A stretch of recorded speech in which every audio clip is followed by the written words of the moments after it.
महाराष्ट्र में किसान आंदोलन के नाम पर सियासत भी गरमाई हुई है।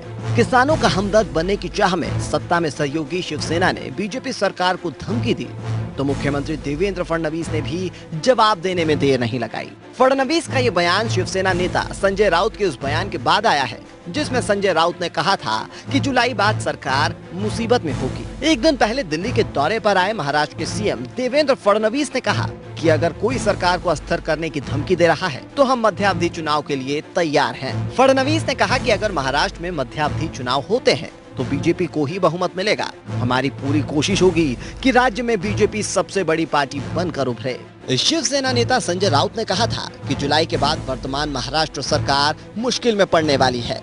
हाल ही में राउत ने कहा कि अगर किसानों का कर्ज माफ नहीं किया गया तो शिवसेना समर्थन वापस ले लेगी। हालांकि फडणवीस के बयान के बाद शिवसेना बैकफुट पर है। अगर मध्यावधि चुनाव होते हैं तो सबसे ज्यादा डर शिवसेना के लिए ही है।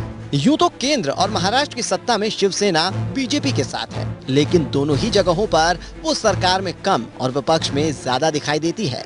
शिवसेना अक्सर सरकार के खिलाफ मोर्चा खोले ही नजर आती है, लेकिन एक सच्चाई ये भी है कि बार बार धमकी देने के बाद भी शिवसेना सत्ता सुख से दूर नहीं रहना चाहती और महज धमकियों की राजनीति के जरिए वो खुद को जनता से जुड़ा दिखाने की होड़ में लगी रहती है। Bureau report, APN।